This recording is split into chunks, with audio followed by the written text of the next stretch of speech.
EVM ని ధ్వంసం చేసి పరారీలో ఉన్న వైసీపీ ఎమ్మెల్యే పిన్నెల్లి రామకృష్ణారెడ్డి దాఖలు చేసిన ముందస్తు బెయిల్ పిటిషన్పై ఏపీ హైకోర్టు కీలక ఆదేశాలు జారీ చేసింది. జూన్ 6న ఉదయం 10 గంటల వరకు ఎలాంటి చర్యలు తీసుకోవద్దని హైకోర్టు ఆదేశాలు జారీ చేసింది. అరెస్టుతో పాటు ఎలాంటి తొందరపాటు చర్యలు తీసుకోవద్దని కోర్టు స్పష్టం చేసింది. కాగా పిన్నెల్లి రామకృష్ణారెడ్డితో సహా ఎన్నికల్లో పోటీ చేసిన అభ్యర్థుల ముందస్తు బెయిల్ పిటిషన్ల అన్నింటి విషయంలో ఇదే విధానాన్ని పాటించాలని కోర్టు స్పష్టం చేసింది.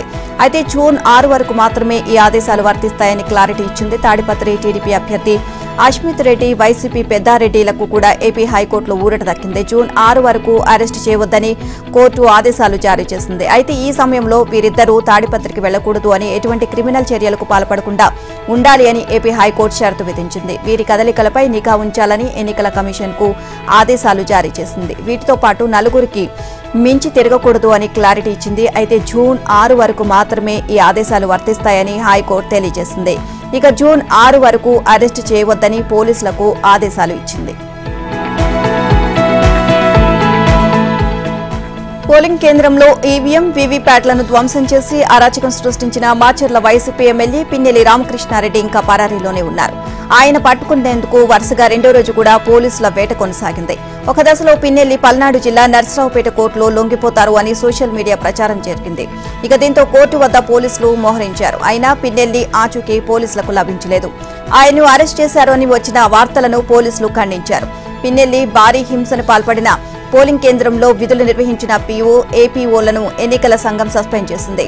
మరోవైపు పిన్నెల్లితో సహా ఎన్నికల్లో పోటీ చేసిన అభ్యర్థులందరిపైనా వచ్చే నెల 6వ తేదీ వరకు ఎటువంటి చర్యలు తీసుకోవద్దు అని ఏపీ హైకోర్టు గురువారం రాత్రి ఆదేశాలు జారీ చేసింది. ఈ నెల 13న పోలింగ్ రోజున మాచర్ల నియోజకవర్గం రెంటెచింతల మండలం పాల్వాయి గేట్ పోలింగ్ కేంద్రంలో పిన్నెల్లి చెలరేగిపోయారు. అక్కడ టీడీపీకి ఎక్కువ ఓట్లు పోలవుతున్నాయి అని, తనకు ఓట్లు వేయడం లేదు అన్న అక్కసుతో బరితెగించారు. ఇక పోలింగ్ కేంద్రంలోకి ప్రవేశించి ఈవీఎంను ఎత్తి నేలకేసుకొట్టారు. 14వ తేదీన మాచర్లలోని తన ఇంటి నుంచి పరారయ్యారు. ఆ సమయంలో హౌస్ అరెస్టులో ఉన్న ఆయన తప్పించుకునేందుకు పోలీసులు సహకరించారు అన్న విమర్శలు బలంగా వినిపిస్తున్నాయి. పోలింగ్ రోజు మాచర్ల వైసీపీ అసెంబ్లీ అభ్యర్థి పిన్నెల్లి రామకృష్ణారెడ్డి చేసిన అకృత్యాలు ఒక్కొక్కటిగా ఆలస్యంగా వెలుగులోకి వస్తున్నాయి. పిన్నెల్లి హింసా పర్వాన్ని పట్టించే మరో వీడియో తాజాగా వైరల్ అయింది. ఇక మాచర్ల నియోజకవర్గంలోని వెల్దుర్తి మండలం కొత్తపుల్లారెడ్డిగూడెంలో 118, 119, 120 పోలింగ్ బూతులలో కేతావత్ రెఖ్యా నాయక్, హనుమంత్ నాయక్, బాణావత్ చిన్నమంత్రి యాన నాయక్, మల్లు నాయక్, మూఢావత్ అంజీ నాయక్, తులస్యా నాయక్, సంతోష్ నాయకులు టీడీపీ ఏజెంట్లుగా కూర్చున్నారు. అక్కడకు వచ్చిన పిన్నెల్లి రామకృష్ణారెడ్డి వారిని బయటకు లాగేయమని తన అనుచరులను ఆదేశించారు. దీంతో వైసీపీ ముఖలు ఆ ఏజెంట్లను బయటకు లాగేశారు. టెంట్లు పడేసి దాడికి పాల్పడ్డారు. టీడీపీ ఏజెంట్లను పిన్నెల్లి బలవంతంగా తన కారులో ఎక్కిస్తుండగా రేఖ్యా నాయక్ పరారయ్యాడు. వైసీపీ ముఖలు వెంటపడి కర్రలు, మారుణ ఆయుధాలతో రేఖ్యా నాయక్ పై దాడి చేసి గాయపరిచారు. మిగిలిన టీడీపీ ఏజెంట్లను కారులో బలవంతంగా ఎక్కించుకుని పోలింగ్ కేంద్రానికి దూరంగా మాచర్లలో పిన్నెల్లి వదిలేశారు. రేఖ్యా నాయక్ ను బంధువులు మాచర్ల ఆసుపత్రికి తరలించారు. కాగా మాచర్ల మండలం రాయవరంలో 51వ పోలింగ్ బూత్లో టీడీపీ ఏజెంట్లపై వైసీపీ మూకలు దాడి చేశాయి. అడ్డు వచ్చిన పోలీసులపైన దౌర్జన్యం చేశారు. ఈవీఎం ధ్వంసం కేసులో Macherla YCP MLA Pinnelli Ramakrishna Reddy arrest విషయంలో కేంద్ర ఎన్నికల సంఘం చాలా సీరియస్ గా ఉందని, త్వరలోనే అరెస్ట్ చేసి తీర్తామని రాష్ట్ర ఎన్నికల ప్రధానాధికారి ముఖేష్ కుమార్ మీనా తెలియజేశారు. మాచర్లలోని పాల్వాయి గేట్ పోలింగ్ కేంద్రంలో ఈవీఎం ధ్వంసం చేసిన ఘటనలో సరైన సమాచారం ఇవ్వని పీఓ, ఏపీఓలను సస్పెండ్ చేయాలని ఆదేశించామని చెప్పారు. పిన్నెల్లి రామకృష్ణారెడ్డిని అరెస్ట్ చేసేందుకు హైదరాబాద్ లో అదనపు ఎస్పీ, డీఎస్పీ, 9 సీఐలతో కూడిన 8 బృందాలు పనిచేస్తున్నాయని అన్నారు. మాచర్ల నియోజకవర్గంలో గాయపడిన కార్యకర్తలను పరామర్శించేందుకు టీడీపీ నేతలు వెళ్లడం ఇప్పుడు మంచిది కాదు అని సూచించారు. ఇప్పుడిప్పుడే అక్కడి పరిస్థితులు అదుపులోకి వస్తున్నాయని వివరించారు. ఇక టీడీపీ నేతలు వెళితే పరిస్థితులు మళ్లీ అదుపు తప్పే అవకాశం ఉంది అన్నారు. ఇక ఈ నెల 25వ తేదీ నుంచి నియోజకవర్గాల్లో స్ట్రాంగ్ రూమ్ల పరిశీలన జరపనున్నట్లు మీనా తెలియజేశారు. గురువారం అమరావతి సచివాలయం నుంచి మీనా అన్ని జిల్లాల ఎన్నికల అధికారులతో వీడియో కాన్ఫరెన్స్ నిర్వహించి ఓట్ల లెక్కింపునకు చేస్తున్న ఏర్పాట్లను సమీక్షించారు. ఓట్ల లెక్కింపు కార్యక్రమానికి పటిష్టమైన ఏర్పాట్లు చేయాలని, ఖచ్చితమైన ఫలితాలను త్వరితగతిన ప్రకటించేలా అన్ని ముందస్తు ఏర్పాట్లు ప్రణాళికాబద్ధంగా చూసుకోవాలని అధికారులకు ఆయన సూచించారు. 5 ఏళ్లు అడ్డగోలుగా అస్మదీయులకు మేలు చేసిన వైసీపీ సర్కార్ చివరికి ఎన్నికలు ముగిసి ఫలితాల ముంగిట అదే పని చేస్తోంది. అయినా వారికి కాన్ఫర్డ్ ఐఏఎస్ కట్టబెట్టేందుకు ప్రభుత్వ ప్రధాన కార్యదర్శి జవహర్ రెడ్డి ఆపసోపాలు పడుతున్నారు. ఎడతెగని ఆత్రం ప్రదర్శిస్తున్నారు. ఇంటర్వ్యూల నిర్వహణకు యూపీఎస్సీ ఖరారు చేసిన తేదీలను కూడా మార్చేసి ఫలితాలు వెలువడేలోగానే పని పూర్తి చేసుకోవాలని తహతహలాడుతున్నారు. సీఎస్ ఆరాటం ఆత్రం చూసి అధికార యంత్రాంగం కూడా ముక్కున వేలేసుకుంటోంది. ఇక ప్రస్తుతం ఎన్నికల నియమావళి అమల్లో ఉంది. పోలింగ్ అనంతరం జరిగిన హింసతో రాష్ట్రం అట్టుడుగుతోంది. కౌంటింగ్ రోజు ఇంతకంటే భారీగా గొడవలు జరిగే ప్రమాదం ఉందని నిఘా వర్గాలు హెచ్చరిస్తున్నాయి. సీఎస్ గా దీనిపై దృష్టి సారించాల్సిన జవహర్ రెడ్డి వీటన్నిటినీ పక్కన పెట్టేశారు. తన వాళ్లకు ఐఏఎస్ ఇప్పించుకునే అంశంపైనే దృష్టి పెట్టారు. దేశవ్యాప్తంగా ఎన్నికల కోడ్ అమలు ఉన్నందున ఇప్పుడు కొత్త పోస్టింగులు ఇవ్వడానికి లేదు. దీన్ని దృష్టిలో పెట్టుకుని యూపీఎస్సీ కన్ఫర్డ్ ఐఏఎస్ పదోన్నతులకు సంబంధించిన ఇంటర్వ్యూలను జూన్ 7 నిర్వహించాలని నిర్ణయించింది. కానీ 4న ఎన్నికల ఫలితాలు వెలువడనున్నాయి. ఆ తర్వాత రాజెవరో బంటెవరో తెలియదు. తమ వాళ్లకు ఐఏఎస్ దక్కుతుందో లేదో తెలియదు.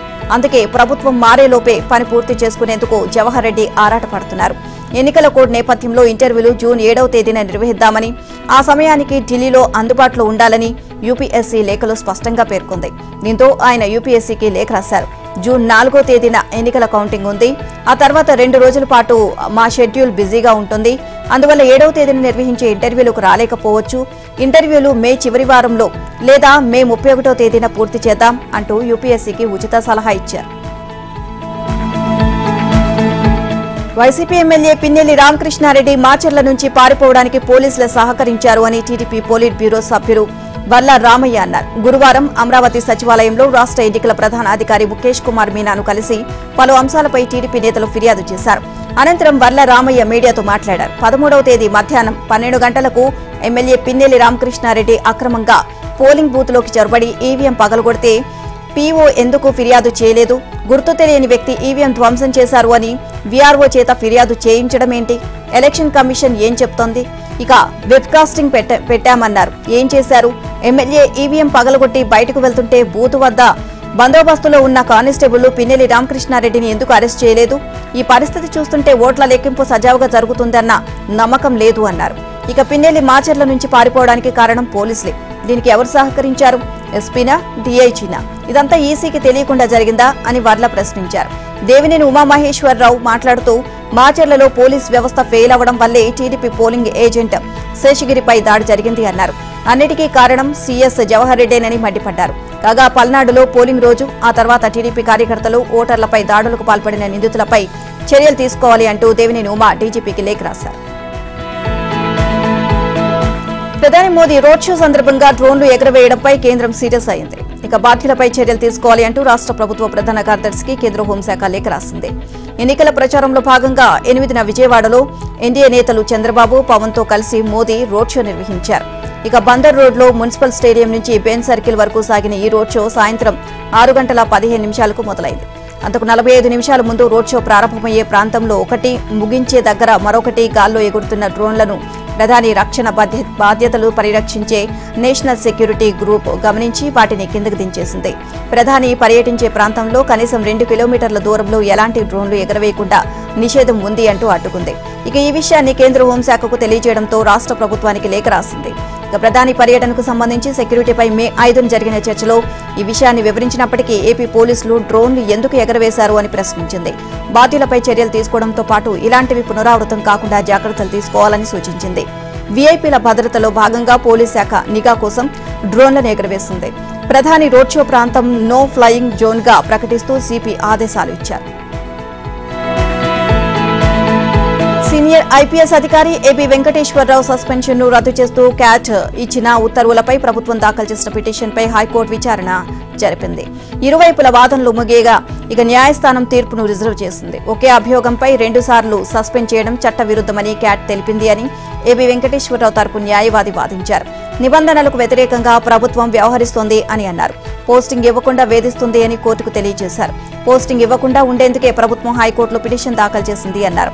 సస్పెన్షన్ ఎత్తివేస్తూ ఉత్తర్వులు జారీ చేయడంలో క్యాట్ పొరపాటు పడిందని ప్రభుత్వం తరపు న్యాయవాది వాదించారు. సస్పెన్షన్ కు తగిన కారణాలు ఉన్నాయి అన్న విషయాన్ని క్యాట్ పరిగణలోకి తీసుకోలేదన్నారు. వివిధ హైకోర్టులు ఇచ్చిన తీర్పులకు కట్టుబడి వ్యవహరించడంలో క్యాట్ విఫలమైంది అన్నారు. క్యాట్ ఉత్తర్వులు హేతుబద్ధంగా లేవన్నారు. ఇరువురి వాదనలు విన్న న్యాయస్థానం తీర్పును రిజర్వ్ చేసింది. గౌతమ బుద్ధుడు చేసిన బోధనలో ధ్యానాన్ని ఒక పనిగా చేయడం కాదు, ప్రతి పనిని ధ్యానంగా చేయాలి అనే బోధన తనకు ఎంతో ఇష్టమైంది అని ముఖ్యమంత్రి రేవంత్ రెడ్డి అన్నారు. ఇది పైకి 2 లైన్లుగా కనిపిస్తుంది గాని అర్థం చేసుకుంటే ప్రపంచ పరిజ్ఞానమంతా అందులో ఉంది అన్నారు. ఈ బోధన నుంచి తాను ఎంతో స్ఫూర్తి పొందాను అని, పనిచేసేటప్పుడు పూర్తి స్థాయిలో కాకపోయినా కొంతమేరకైనా ధ్యానంగానే పనిచేస్తాను అని తెలియజేశారు. గౌతమ బుద్ధుడు బోధించిన శాంతి, సహనం, అనురాగం, ప్రేమ, ఐకమత్యం అనే భావాలను తాను పూర్తిగా విశ్వసిస్తూ జీవితంలో ఆచరిస్తున్నాను అని సీఎం వెల్లడించారు. సికింద్రాబాద్లోని మహీంద్రా హిల్స్ లో ఉన్న మహాబోధి బుద్ధ విహార్లో గురువారం జరిగిన బుద్ధ పౌర్ణమి వేడుకలను సీఎం రేవంత్ రెడ్డి హాజరయ్యారు. బుద్ధుడి బోధనలు అమూల్యమైన సందేశాన్ని కలిగి ఉంటాయని ఆయన అన్నారు. రాజ్యం, అధికారం, కుటుంబం అన్నిటినీ 29 ఏళ్ల చిన్న వయసులో సిద్ధార్థుడు తృణప్రాయంగా వదిలేసి సమాజంలో శాంతి స్థాపన కోసం బయలుదేరాడు అని గుర్తు చేశారు. బీహార్లోని గయాలో మొదలైన బౌద్ధం 2500 ఏళ్ల తర్వాత కూడా ప్రపంచానికి నేటికి ఆదర్శంగా నిలుస్తోంది అని, బౌద్ధం గొప్పతనం దీని ద్వారా తెలుస్తోంది అని సీఎం చెప్పారు. లోక్సభ ఎన్నికల ఫలితాల తర్వాత 25 మంది బీఆర్ఎస్ ఎమ్మెల్యేలు కాంగ్రెస్ లో చేరడం పక్కా అని కేంద్ర మంత్రి బీజేపీ రాష్ట్ర అధ్యక్షుడు కిషన్ రెడ్డి తెలియజేశారు. రాష్ట్రంలో ఇప్పటికే బీఆర్ఎస్ కు చెందిన ఎమ్మెల్యేలు, ఎమ్మెల్సీలు ముఖ్యమంత్రి మంత్రులను కలిసి ఫోటోలు దిగుతున్నారని, లోక్సభ ఎన్నికల ఫలితాల తర్వాత వారంతా కాంగ్రెస్ లో చేరడం ఖాయమని అన్నారు. బీఆర్ఎస్ కు చెందిన ముఖ్యులు కూడా ఆ పార్టీలో ఉండే పరిస్థితి లేదు అన్నారు. కాంగ్రెస్, బీఆర్ఎస్ 2 ఒకటేనన్నారు. గతంలో కూడా కాంగ్రెస్ నుంచి 19 మంది ఎమ్మెల్యేలు గెలిస్తే 12 మంది ఎమ్మెల్యేలు, ఎమ్మెల్సీలు బీఆర్ఎస్ లో చేరారు అని గుర్తు చేశారు. ఎమ్మెల్యేలు, ఎమ్మెల్సీలను రక్షించుకోలేని బీఆర్ఎస్ కు పట్టభద్రుల ఎమ్మెల్సీ ఎన్నికలో ఓటు వేయడం వృధా అని అన్నారు. ఎమ్మెల్సీ ఎన్నికల ప్రచారంలో భాగంగా గురువారం ఖమ్మంలో పర్యటించారు. రాష్ట్రంలో నిజమైన ప్రతిపక్షం బీజేపీనని చెప్పారు. పట్టభద్రుల ఎమ్మెల్సీ ఎన్నికల్లో గుజ్జుల ప్రేమేందర్ రెడ్డిని గెలిపించాలి అని కోరారు. నాడు వరి వేస్తే ఉరి అని కేసీఆర్ అంటే నేడు దొడ్డు వడ్లు వేస్తే ఉరి అని రేవంత్ రెడ్డి అంటున్నారని కిషన్ రెడ్డి విమర్శించారు.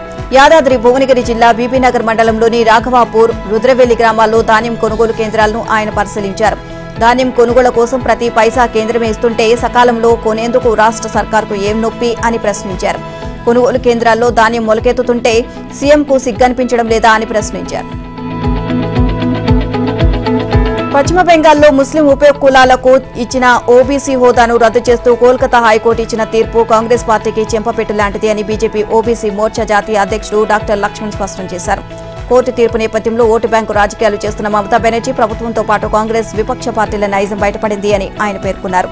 పౌర సరఫరాల శాఖలో అవినీతి, అక్రమాలపై తాము చర్చకు సిద్ధంగా ఉన్నామని, మంత్రి ఉత్తమ్ కుమార్ రెడ్డి రావాలని బీజేఎల్పీ నేత ఏలేటి మహేశ్వర్ రెడ్డి సవాల్ చేశారు. పౌర సరఫరాల శాఖలో అవినీతిపై తాను మాట్లాడితే మంత్రి ఉత్తమ్ అలాగే సమాధానం చెప్పలేక మొహం చాటేశారు అని ఆరోపించారు. ప్రతిపక్ష నేతగా ప్రశ్నిస్తే తనపై పోలీస్ కేసు పెట్టించడమే ఏంటి అని మండిపడ్డారు.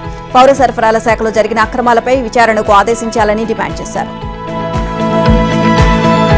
రాష్ట్రంలో కాంగ్రెస్ సంక్షేమ పాలన చూసి కేసీఆర్ మతిస్థిమితం కోల్పోయారని, సీఎం రేవంత్ రెడ్డికి భయపడే ఆయన అసెంబ్లీకి రావడం లేదు అని రోడ్లు, భవనాల శాఖ మంత్రి కోమటిరెడ్డి వెంకటరెడ్డి అన్నారు. బీఆర్ఎస్ ఎల్పీ బాధ్యతలను కేటీఆర్ కు అప్పగిస్తే గనక కొత్త దుకాణం పెట్టాలి అనే ఆలోచనతో హరీష్ రావు ఉన్నారు అని, జూన్ 5 తర్వాత బీఆర్ఎస్ భూస్థాపితం అవుతుంది అని పేర్కొన్నారు.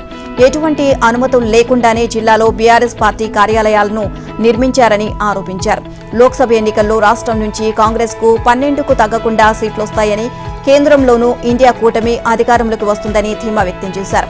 ఇక బీఆర్ఎస్ కు 2-3 చోట్ల డిపాజిట్లు వస్తే అదే ఎక్కువ అన్నారు. ఇక రాష్ట్ర వ్యాప్తంగా దొడ్డు వడ్లు పండించిన రైతులను ఆదుకుంటామని స్పష్టం చేశారు. గురువారం కోమటిరెడ్డి తన జన్మదినోత్సవం సందర్భంగా హైదరాబాద్లోని మినిస్టర్స్ క్వార్టర్స్ లో మీడియాతో ఇష్టాగోష్ఠిగా మాట్లాడారు. బీజేపీలో సీనియర్ నాయకుడు రాజాసింగ్ ను కాదని ఏలేటి బీజేపీ ఎల్పీ పదవిని తీసుకున్నారని, ఆయన పేరు పలకాలి అంటేనే అవమానంగా ఉంది అన్నారు. సీఎం రేవంత్ అలాగే మంత్రి ఉత్తమ్ పై బీజేపీ నేతలు అసత్య ఆరోపణలు చేస్తున్నారని విమర్శించారు. జూన్ 5 తర్వాత భారాస దుకాణం మూతపడుతోంది అని మంత్రి కోమటిరెడ్డి వెంకటరెడ్డి చెప్పారు. లోక్సభ ఎన్నికల ఫలితాలు అనంతరం భారాస నేతలను ఆ పార్టీ కార్యకర్తలే వెంటపడి కొడతారు అని అన్నారు. గురువారం హైదరాబాద్ లో నిర్వహించిన మీడియా సమావేశంలో ఆయన మాట్లాడారు. రాష్ట్ర సంపాదనంతా దోచుకున్నది చాలక కేసీఆర్ కుటుంబం ఢిల్లీకి వెళ్లింది. అవినీతి చేయకుండానే భారాస ఎమ్మెల్సీ కవితపై 8000 పేజీల ఛార్జ్షీట్ దాఖలు చేశారా అని ప్రశ్నించారు.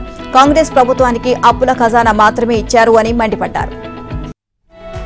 ఎస్టీ రిజర్వేషన్ల తగ్గింపునకు సీఎం రేవంత్ రెడ్డి కుట్రలు చేస్తున్నారని మాజీ మంత్రి హరీష్ రావు ఆరోపించారు. కేసీఆర్ సీఎంగా ఉన్నప్పుడు ఎస్టీ రిజర్వేషన్లను 6 నుంచి 10% పెంచారని గుర్తు చేశారు.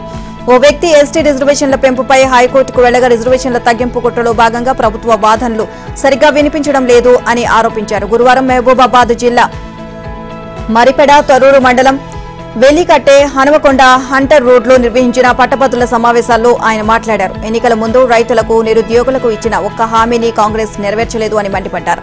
ఇక కాంగ్రెస్, బీజేపీలకు పట్టభద్రులు తగిన బుద్ధి చెప్పాలని, ఎమ్మెల్సీ ఉప ఎన్నికల్లో రాకేష్ రెడ్డిని భారీ మెజారిటీతో గెలిపించాలి అని కోరారు. అన్ని రకాల వడ్లకు 500 బోనస్ ఇవ్వాలని సర్కార్ను హరీష్ డిమాండ్ చేశారు. అకాల వర్షాలకు కొనుగోలు కేంద్రాల్లో తడిసిన ధాన్యాన్ని పరిశీలించి రైతుల సమస్యలను తెలుసుకోనున్నారు. ఇక జగిత్యాల జిల్లా కోడిమ్యాల మండలంలోని పూడూరులో, భూపాలపల్లి మండలంలోని కమలాపూర్లో ధాన్యం కొనుగోలు కేంద్రాలను ఆయన సందర్శించారు. మంత్రులు క్షేత్రస్థాయిలో ధాన్యం కొనుగోలు కేంద్రాలను పరిశీలించి తడసన పొలకెత్తిన ధాన్యాన్ని కొనుగోలు చేసి రైతులకు న్యాయం చేయాలని డిమాండ్ చేశారు. సీఎం రేవంత్ రెడ్డి గొప్పలు చెప్పుకోవడం తప్ప రైతులకు చేసిందేమీ లేదని విమర్శించారు. మేడిగడ్డ మరమ్మతులకు మరో గండం వచ్చి పడింది. మొత్తం బ్యారేజీ కింద పెద్ద అగాధం ఉన్నట్లుగా నీటిపారుదల శాఖ అధికారులు తేల్చారు. మేడిగడ్డ బ్యారేజీలో పెద్ద ఎత్తున నీటిని నిల్వ చేయడం వల్ల ఆ ఒత్తిడిని బ్యారేజీ కింద నుంచి ఇసుక పెద్ద మొత్తంలో కొట్టుకుపోవడం వల్ల బ్యారేజీ అడుగున పెద్ద అగాధం ఏర్పడింది అని అంచనాకు వచ్చారు. ఆ అగాధం సైజు 12,000 క్యూబిక్ మీటర్ల నుంచి 15,000 క్యూబిక్ మీటర్ల వరకు ఉండొచ్చు అని ఇటీవల నిర్వహించిన గ్రౌండ్ పెనెట్రేటింగ్ రాడర్ టెస్ట్ ఆధారంగా ప్రాథమిక అంచనాకు వచ్చారు. అంటే కొత్త సచివాలయం సైజులో 4వ వంతు అన్నమాట. ఇక అయితే ఈ అగాధం ఒకే చోట కాకుండా బ్యారేజు పొడవునా కొన్ని చోట్ల పెద్దగా, కొన్ని చోట్ల చిన్నగా ఉంటుంది అని వేస్తున్నారు. ఇక అగాధం పెద్దగా ఉన్న 7వ బ్లాక్ లో ప్రస్తుతం పియర్లు కుంగిపోయాయి. ఈ బ్లాక్ లోని 16వ నెంబర్ గేటును తాజాగా పైకి ఎత్తడానికి నీటిపారుదల శాఖ ప్రయత్నించగా బ్యారేజీ కింద భూగర్భంలో నుంచి పెద్ద ఎత్తున శబ్దాలు, ప్రకంపనలు వచ్చాయి. వెంటనే పనులు నిలిపివేశారు. జియోఫిజికల్, జియో టెక్నికల్ పరీక్షలు అగాధం ఉన్న విషయాన్ని ధృవీకరించిన నేపథ్యంలో టన్నుల కొద్ది బరువు ఉన్న భారీ గేటును పైకి ఎత్తే సమయంలో పునాదులపై ఒత్తిడి పెరిగి బ్యారేజీ మరింత లోతుల్లోకి కుంగే ప్రమాదం ఉంది అని ఆందోళన వ్యక్తం చేశారు. ఇక శబ్దాల నేపథ్యంలో అగాధాన్ని పూడ్చిన తర్వాతే గేట్లను పైకి ఎత్తే పనులు చేపట్టాలి అని నీటిపారుదల శాఖ నిర్ణయించింది. నిజానికి ఆనకట్టల భద్రతా సంస్థ బ్యారేజీ కింద ఖాళీ ఉన్న విషయాన్ని ఎప్పుడు ధృవీకరించింది. దాని తీవ్రత తాజా పరీక్షల్లో తెలుస్తోంది. అబ్బే, నేను అసలు బెంగళూరు రేవ్ పార్టీకి ఎప్పుడూ వెళ్లను, హైదరాబాద్ లోనే ఉన్నాను అంటూ బుకాయించిన నటి హేమ అడ్డంగా దొరికిపోయింది. ఆమెతో పాటు మరో నటి ఆశీ రాయ్ తో సహా బెంగళూరు రేవ్ పార్టీలో పట్టుబడిన వారిలో 86 మంది డ్రగ్స్ తీసుకున్నట్లు నిర్ధారణ అయింది అని పోలీసులు తెలియజేశారు. వారందరి రక్త నమూనాలు సేకరించి వైద్య పరీక్షలు చేయగా వాటిలో డ్రగ్స్ ఆనవాళ్లు ఉన్నట్లు వెల్లడైంది అని పోలీసులు వెల్లడించారు. బెంగళూరు ఎలక్ట్రానిక్ సిటీలోని జిఆర్ ఫామ్ హౌస్ లో ఆదివారం రేవ్ పార్టీలో పాల్గొన్న 103 మందిని సీసీబీ పోలీసులు పట్టుకున్న విషయం తెలిసిందే. పార్టీ జరిగిన ప్రాంతంలో MDMA, కొకైన్, హైడ్రో గంజాను కూడా వారు స్వాధీనం చేసుకున్నారు. పోలీసులు అదుపులోకి తీసుకున్న 103 మందిలో 73 మంది పురుషులు, 30 మంది మహిళలు ఉన్నారు. వారందరి రక్త నమూనాలను సేకరించి ల్యాబ్కు పంపగా వైద్య పరీక్షల ఫలితాలు గురువారం వచ్చాయి. ఇక పురుషుల్లో 59 మంది, మహిళలు 27 మంది డ్రగ్స్ తీసుకున్నారని పరీక్షల్లో తేలింది. ఆదివారం సాయంత్రం ప్రారంభమైన ఈ పార్టీలో 200 మందికి పైగా పాల్గొన్నట్లు సమాచారం. వారిలో చాలా మంది రాత్రి 10 గంటల తర్వాత వెళ్లిపోగా మిగిలిన వారు అర్ధరాత్రి తర్వాత కూడా అక్కడే ఉన్నారు. రాత్రి 12 గంటలైన డీజే మోతలతో ఆ ప్రాంతం దద్దరిల్లడంతో స్థానికులు హెబ్బగుడి పోలీసులకు సమాచారం ఇచ్చారు. అక్కడికి చేరుకున్న పోలీసులు రేవ్ పార్టీ జరుగుతున్నట్లు గుర్తించారు. టేబుళ్లపై డ్రగ్స్ ఉన్నట్లు అనుమానించి సీసీబీ పోలీసులకు సమాచారం ఇచ్చారు. ఇక రాత్రి 2 గంటల సమయంలో సీసీబీ బృందాలు అక్కడికి చేరుకుని డ్రగ్స్ ను స్వాధీనం చేసుకున్నాయి. పట్టుబడిన 103 మందిని అక్కడే ఉంచి సోమవారం మధ్యాహ్నం వారందరి రక్త నమూనాలను సేకరించారు. డ్రగ్స్ వాడినట్లు నిర్ధారణ అయ్యి అందరికీ నోటీసులు ఇచ్చేందుకు సీసీబీ పోలీసులు సిద్ధమయ్యారు. బెంగళూరులో త్వరలో జరిగే విచారణకు హాజరు కావాలి అని నోటీసుల్లో ఆదేశించినట్లుగా తెలుస్తోంది. మంత్రి జూపల్లి కృష్ణారావు ప్రోద్బలంతో నియోజకవర్గంలో 2 హత్యలు జరిగాయని, వెంటనే ఆయన్ను మంత్రిమండలి నుంచి బర్తరఫ్ చేయాలని BRS working president Kalvakuntla Taraka Ramarao demand చేశారు. 4 నెలల కాలంలోని 2 హత్యలకు కారణమైన మంత్రి జూపల్లి కృష్ణారావును మంత్రివర్గం నుంచి సస్పెండ్ చేయాలి అంటూ సీఎం రేవంత్ రెడ్డిని కేటీఆర్ డిమాండ్ చేశారు. చిన్నంబావి మండలం లక్ష్మీబొలిలో బొడ్డు శ్రీధర్ రెడ్డి అంతిమయాత్రలో పాల్గొన్నారు. శ్రీధర్ రెడ్డి హత్యకు జూపల్లి కృష్ణారావే బాధ్యత వహించాలి అని డిమాండ్ చేశారు. ఇది మొదటి హత్య కాదు, పేరుకేమో ప్రజాపాలన, చేస్తున్నది ప్రతీకార పాలన. ప్రతీకారంతో రగిలిపోతూ ఎన్నికల్లో వత్తాసు పలకని వారి మీద ప్రతీకారం తీర్చుకునే దిక్కుమాలిన పాలన ఇది కాంగ్రెస్ పాలన. ఈ హత్యకు ప్రభుత్వమే బాధ్యత వహించాలి అని డిమాండ్ చేశారు. ఢిల్లీ ముఖ్యమంత్రి అరవింద్ కేజ్రీవాల్ పై ఆ పార్టీ రాజ్యసభ ఎంపీ స్వాతి మలీవాల్ మరోసారి సంచలన వ్యాఖ్యలు చేశారు.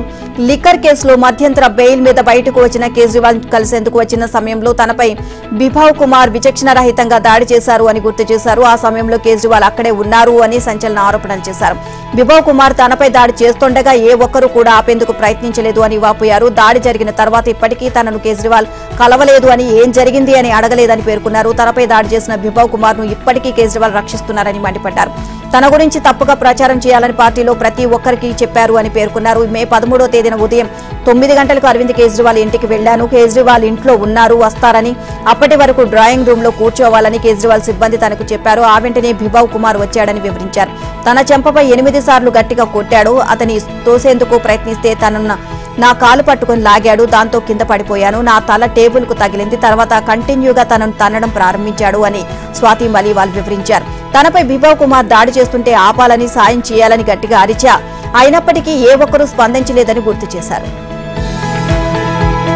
వికసిత్ భారత్ కల సాకారం కోసం 2047 వరకు నిరంతరం శ్రమించే బాధ్యతను దేవుడు తన మీద పెట్టాడు అని ప్రధాని మోదీ అన్నారు. ఇండియా టీవీ సలాం ఇండియా షోలో ఆయన మాట్లాడారు. దేవుడు తనను ప్రత్యేక కార్యం మీద పంపాడు అని తనకు అనిపిస్తోంది అని అన్నారు. దేవుడు తనకు దారి చూపించడమే కాకుండా శక్తినిచ్చాడని, 2047 కల్లా వికసిత్ భారత్ లక్ష్యం నెరవేర్చే వరకు దేవుడు తనను పైకి పిలవడు అని విశ్వాసం ఉంది అని చెప్పారు. ఈ భూమి మీద ఇంకా తాను ఎక్కాల్సిన మెట్లేవి లేవన్నారు. ప్రస్తుతం 74 ఏళ్ల వయసున్న మోదీ ఈ వ్యాఖ్యల ద్వారా మరో 2 దశాబ్దాలు దేశ రాజకీయాల్లో క్రియాశీలకంగా ఉంటానని పరోక్షంగా సంకేతాలు ఇచ్చారు. 400 సీట్ల నినాదం బీజేపీది కాదని, జనం నుంచి వచ్చింది అని ప్రధాని మోదీ వ్యాఖ్యానించారు. గత 5 ఏళ్ల పాలనలో ఇతర పార్టీల నుంచి వచ్చిన మద్దతును గమనిస్తే తాము 400 బలాన్ని ఎప్పుడో సంతరించుకున్నాము అని స్పష్టమవుతుంది అని చెప్పారు. ఎన్నికల సంఘం సమాన అవకాశాలు ఇవ్వడం లేదని కాంగ్రెస్ చేసిన విమర్శలకు స్పందిస్తూ 1991లో రాజీవ్ గాంధీ హత్యకు గురైనప్పుడు అప్పుడు ఎన్నికల కమిషనర్ టిఎన్ శేషన్ పోలింగ్ 22 రోజుల పాటు వాయిదా వేశారని ప్రధాని గుర్తు చేశారు. అది సమాన అవకాశాల కిందకు వస్తుందా అని ప్రశ్నించారు. ఇదే శేషన్ 1999లో కాంగ్రెస్ అభ్యర్థిగా అడ్వాణి మీద పోటీ చేశారు అని గుర్తు చేశారు. ఢిల్లీ, జార్ఖండ్ ముఖ్యమంత్రులను తాను జైలుకు పంపలేదని, కోర్టులు పంపాయి అని చెప్పారు. యూపీఏ 10 ఏళ్ల పాలనలో ఈడీ 34 లక్షల రూపాయలు పట్టుకుందని, అవి పిల్లాడి స్కూల్ బ్యాగులోకి కూడా రావని అన్నారు. ఇక అదే తన 10 ఏళ్ల పాలనలో ఈడీ 2200 కోట్ల రూపాయలు పట్టుకుంది అని, వాటిని తరలించడానికి 70 టెంపోలు కావాలని వ్యాఖ్యానించారు. ఢిల్లీ మద్యం కుంభకోణానికి సంబంధించిన మనీ లాండరింగ్ వ్యవహారంలో జైలుకు వెళ్లిన ఆప్ జాతీయ కన్వీనర్ ముఖ్యమంత్రి అరవింద్ కేజ్రీవాల్ మధ్యంతర బెయిల్పై బయటకు వచ్చిన సంగతి తెలిసిందే. అయితే జైలు నుంచే పాలనా వ్యవహారాలు చేస్తున్నాను అని చెప్తున్న ఆయన్ను రాజీనామా చేయాలని బీజేపీ నేతలు డిమాండ్ చేస్తున్నారు. దీనిపై ఢిల్లీ సీఎం స్పందించారు. తాను ఎట్టి పరిస్థితులను రాజీనామా చేయను అని తేల్చి చెప్పారు. పీటీఐ వార్తా సంస్థకు ఇచ్చిన ఇంటర్వ్యూలో బీజేపీపై మరోసారి విమర్శలు గుప్పించారు. గతంలో ఇన్కమ్ ట్యాక్స్ కమిషనర్ పదవిని వదులుకొని ఢిల్లీలోని మురికివాడలో పనిచేశానని, 2013లో ముఖ్యమంత్రి పీఠమెక్కిన 49 రోజుల్లోనే ఆ పదవికి రాజీనామా చేశా అన్నారు.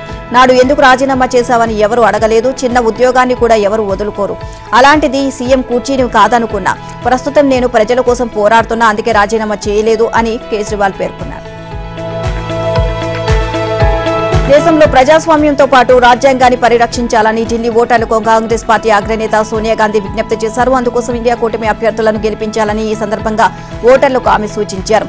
ఎన్నికలు అత్యంత ముఖ్యమైనవి అని ఢిల్లీ ఓటర్లకు తెలియజేశారు. దేశంలో నిరుద్యోగం, ద్రవ్యోల్బణం, రాజ్యాంగ సంస్థలపై దాడి జరుగుతోంది అని ఆమె ఆందోళన వ్యక్తం చేశారు. వాటిని నిరోధించే క్రమంలో క్రియాశీలక పాత్ర పోషించాలి అంటూ ఢిల్లీ ఓటర్లకు సోనియా వివరించారు. మే 25వ తేదీ అంటే శనివారం ఢిల్లీలోని 7 లోక్సభ స్థానాలకు పోలింగ్ జరగనుంది. ఈ నేపథ్యంలో ఢిల్లీ ఓటర్లకు సోనియా గాంధీ వీడియో ద్వారా తన సందేశాన్ని అందించారు. రేపు దేశవ్యాప్తంగా పలు రాష్ట్రాల్లో 6వ విడత పోలింగ్ జరగనుంది. ఈ క్రమంలో న్యూఢిల్లీలోని మొత్తం 7 లోక్సభ స్థానాలకు ఎన్నికలు జరగనున్నాయి. ఆయా లోక్సభ స్థానాల్లో 4 ఆమ్ ఆద్మీ పార్టీ తన అభ్యర్థులను బరిలో దింపింది. అశ్లీల వీడియోల కేసులో ప్రధాని నిందితుడు హాసన ఎంపీ ప్రజ్వల్ రేవన్నర్ వెంటనే పోలీసులకు లొంగిపోవాలి అంటూ మాజీ ప్రధాని హెచ్డి దేవ్ గౌడ్ హెచ్చరించారు. తన సహనానికి పరీక్ష పెట్టవద్దు అన్నారు. కొన్ని వారాలుగా నా గురించి, నా కుటుంబం గురించి పలువురు అత్యంత హీనంగా మాట్లాడుతున్నారని, ఇలా మాట్లాడే వారిని నియంత్రించే ప్రయత్నం చేయను. ప్రజ్వల్ చేసిన పనులు, అతడి విదేశీ ప్రయాణ వ్యవహారం తెలియదంటూ ప్రజలను నమ్మించడం సాధ్యం కాదు. నా ఆత్మ సాక్షికి దేవుడికి మాత్రమే సత్యం తెలుసు అని నమ్మగలను. ఇంతకాలం ప్రజ్వల్ కారణంగా ఎంతో బాధ అనుభవించిన నా కుటుంబ సభ్యులు, సహోద్యోగులు, కార్యకర్తలకు నచ్చజెప్పేందుకు ఇంత సమయం పట్టింది.